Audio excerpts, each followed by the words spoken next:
Hey guys, for this video, I want to give you a little introduction into sublimation printing. Here I have the Epson EcoTank ET2800. There's a very specific reason that we're using this Epson printer. We're going to get to that in 1 second. I also have the HiPoo sublimation ink we'll take a look at, and some HTV Rd sublimation paper. And that's most of what you need to get started. You will also need a heat press to transfer your design to whatever object. Most commonly t-shirts, maybe hats. There's various objects that you can use with sublimation printing. So we're going to save the printer for last. First, looking at the sublimation ink. It does not come as an ink cartridge like you may be used to with older printers. This is actually in a bottle that you pour into a reservoir, but otherwise it looks the same. You have black ink, you have the cyan, magenta, and yellow, and those combinations give you, all the colors of the rainbow. But you get two blacks, and definitely sublimation ink. You cannot use regular inkjet printer ink. It has to be sublimation ink. I use HiPoo. I don't know if that's how they want you to pronounce the name, but that looks like how it's spelled. So here we have the HTV Rd sublimation paper. It's 8.5 by 11, which is your standard paper size. It's 150 sheets here. It does come with an additional paper that gives you information and tips for printing and transferring your design.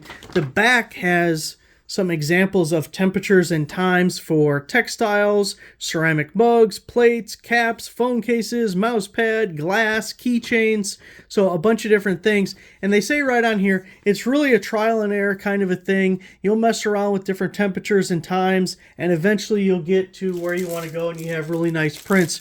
One thing about this paper, for the most part, it is just regular paper. It's sublimation paper, but as far as size and what it looks like, just keep in mind, one side has their name and stuff printed on it.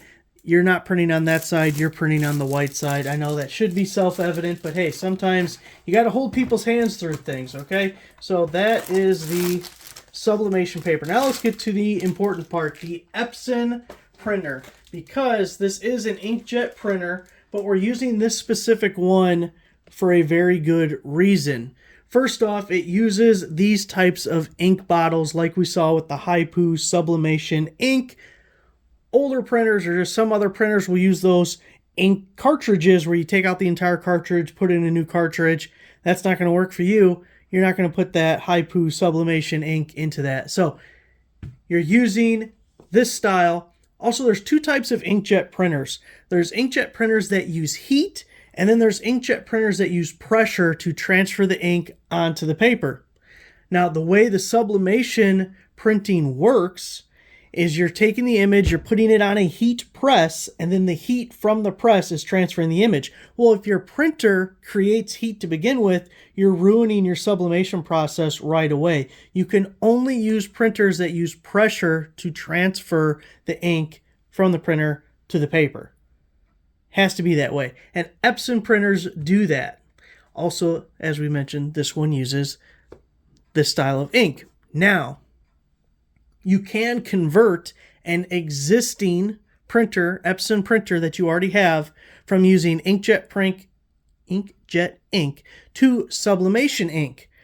However, it wastes a lot of ink, and you got to make sure you get all the old out, because otherwise it's going to ruin things. It is much easier, instead of converting, to get a new printer, never put the inkjet ink in it to begin with, only use sublimation ink and have a dedicated printer just for your sublimation prints. The worst thing you can do is be going back and forth all the time, because now you won't get a good print on anything.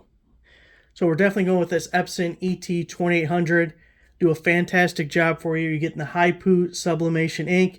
You're getting the HTV Rd sublimation paper. And you're going to town. So there's your quick starter kit. Thanks for watching.